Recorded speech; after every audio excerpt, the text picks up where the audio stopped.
Hello and welcome to the trade setup. Today we are looking at D-Wave Quantum, and from the all-time low in May 2023 we can track a first 5-wave move to the upside in wave 1 and then have our wave 2 to the downside, after which we started the big third wave to the upside.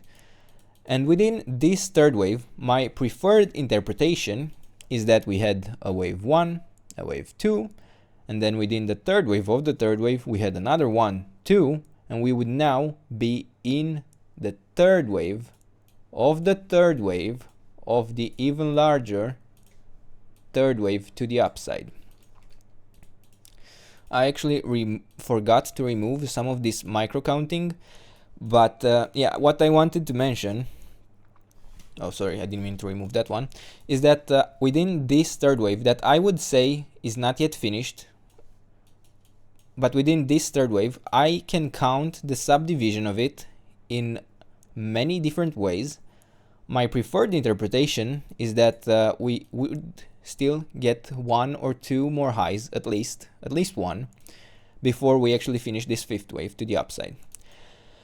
But yeah, just to point it out, I could count this a 5-wave move in many different ways. I could count subdivisions of a series of 1, 2 setups, and then a third, a fourth, a fifth, and then here's another fourth and another fifth, and then we get a larger fourth and the fifth. But to keep it simple, we are at the moment tracking this count, and we would track this one firstly anyway, even if I showed you the other ones and complicated things, because this count will provide us with the first level of support that indicates if we are in something more directly bearish.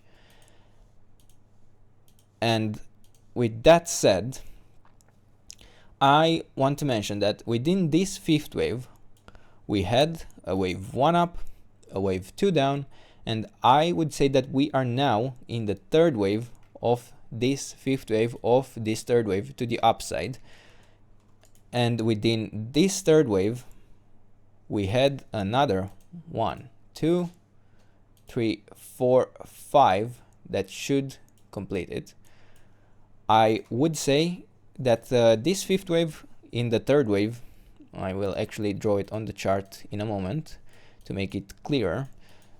So I would say that this fifth wave has already started, and it's even possible that we are actually still within this even smaller third wave, and then we get this fourth and fifth wave.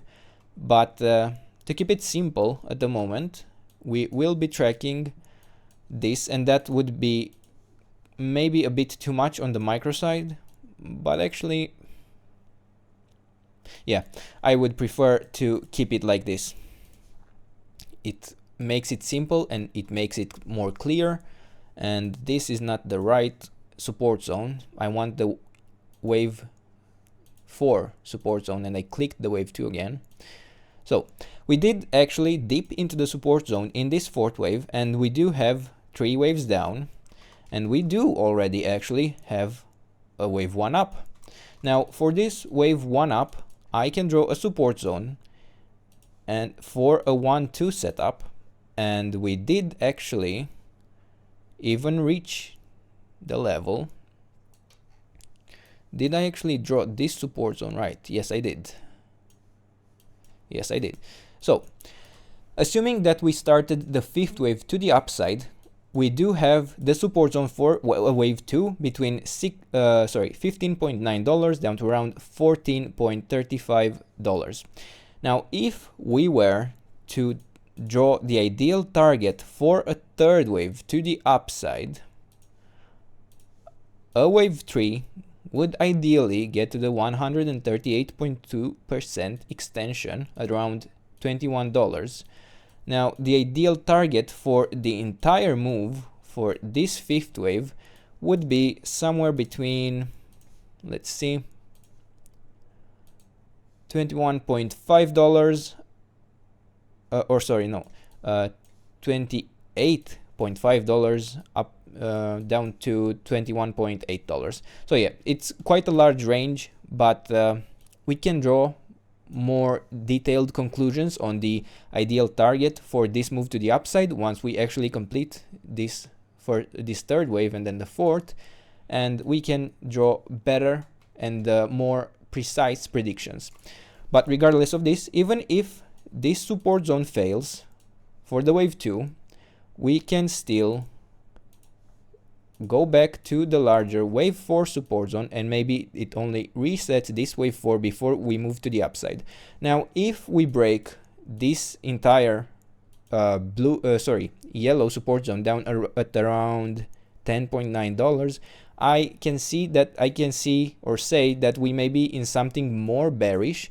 But at the moment you do have the levels. It seems we are resuming the uptrend, and this is the trade setup. I hope you enjoyed the video, and if you did, don't forget to subscribe and let me know what else you want me to cover, and I'll do my best to do that in the days and weeks ahead. And yeah, have a nice day. Bye bye.